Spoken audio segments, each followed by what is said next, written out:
Bon Jovi. I'm told I selected that for the music list. I can't for the life of me think why. But it was very nice. I'm told Donagh McKeown tells me it's good sort of living on a prayer. Is that what it's called? Bonjour, Rowan. Bon Jovi, yes. Bon Jovi, that's Bonjour. what it's called. Bonjour to you yourself, Yes. sir. So we're pushing the boat out a little bit here with Donagh this morning. We're introducing on an ongoing basis on the programme a thought for the day. Different people coming in with different thoughts for that particular day. It doesn't have to be a God spot. It can be a thought about anything. And you were motivated by the Feast of Bridget. I was. It's not. Listen, I have apparently I've been living in Warrenpoint for a year and a half, and they tell me that there's a church in the street, a Catholic church.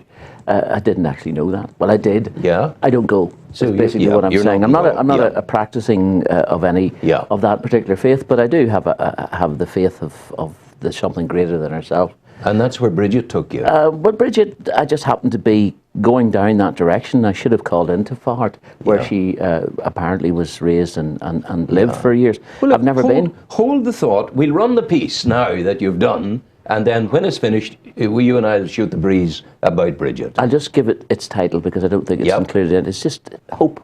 Hope is the name of what you're about to see.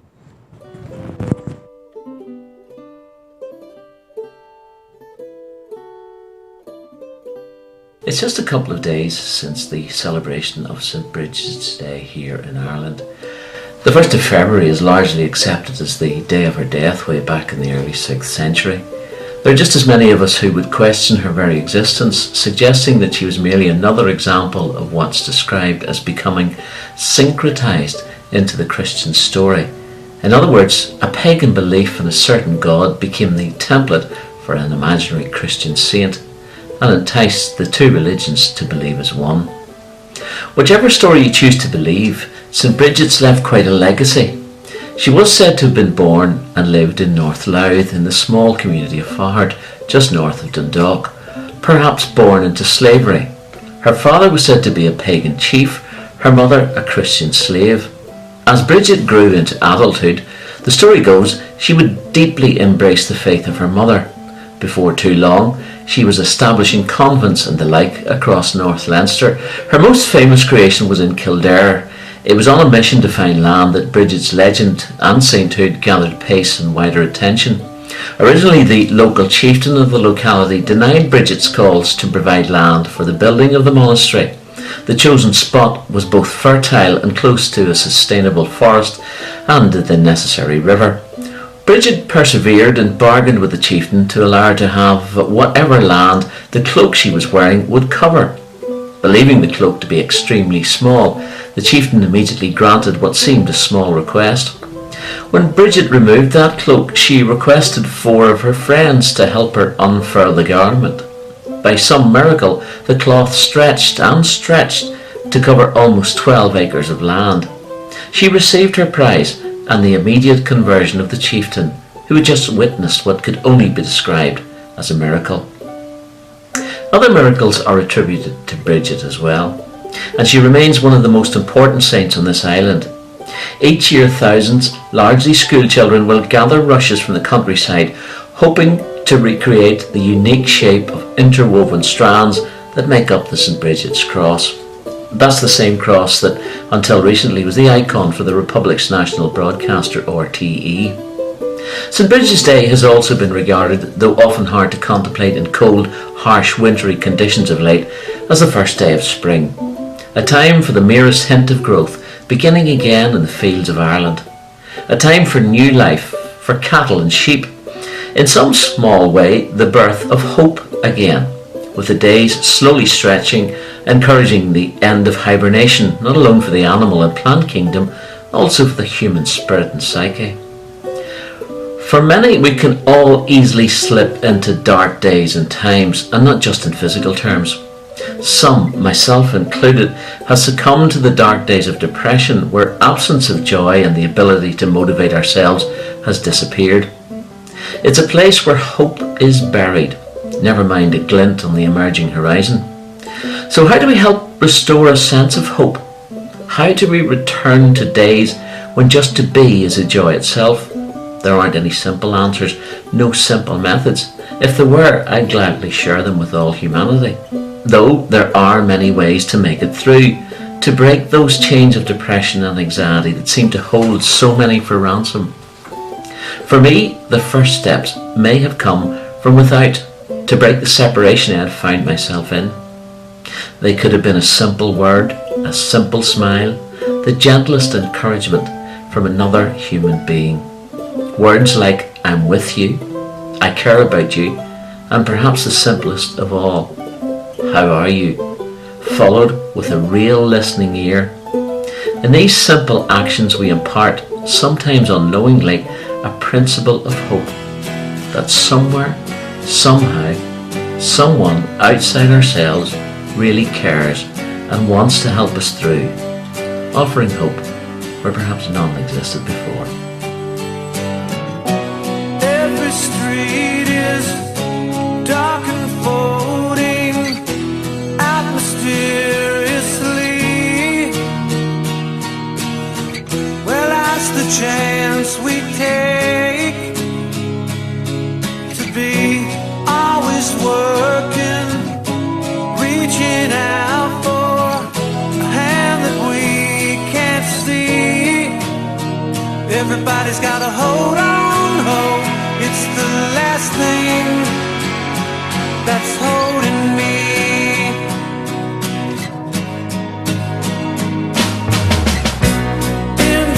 Invitation to the last dance, then it's time to leave. That's the price we pay when we deceive one another. I'm a mother, she opens up for free. Everybody's got to hold on, hope. It's the last thing that's holding me.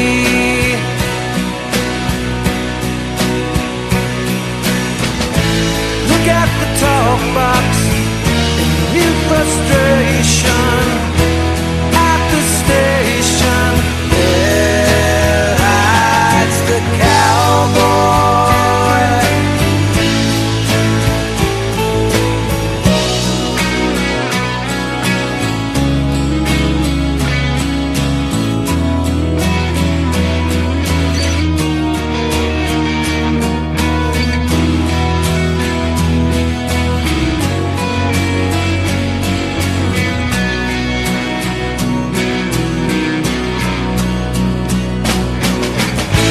Look at the talk box, mute frustration.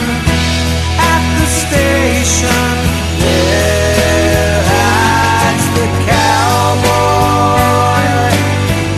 His campfire flickering on the landscape. Nothing grows on, but time still goes on through each life of misery. Everybody's got to hold on, hope. It's the last thing that's holding me. Everybody's got to hold on, hope. It's the last thing that's holding me. Everybody's got to hold on, hope. It's the last thing that's holding me.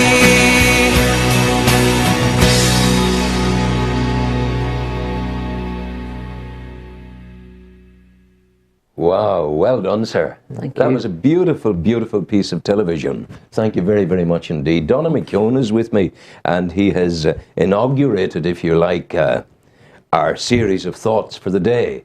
But being Donagh McKeown, he decided to do it his way. And indeed you did. You presented us with your tiny documentary of St. Bridget's, and it's very beautiful. Where did you? It proves a very important point, actually, that you don't need bright sunshine and blue skies to have nice imagery. Not at all. I happened to be somewhere on Saturday, and I just filmed around me. It's the Irish, beautiful Irish countryside that we live in. That was in County Monaghan with the drumlins, and Fahart is on the edge of the drumlin country, just as it ends. So the imagery was easy to find.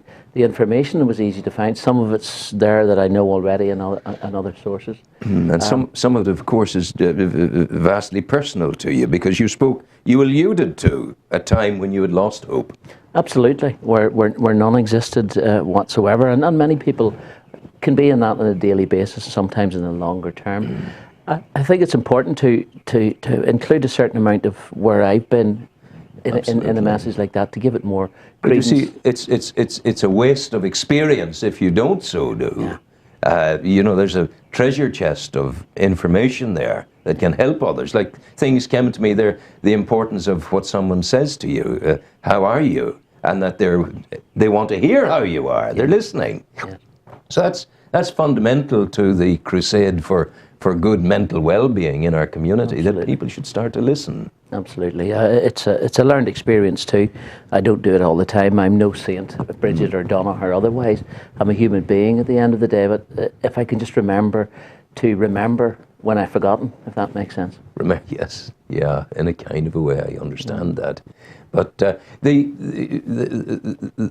filmatic technique there was in large measure, let the pictures talk.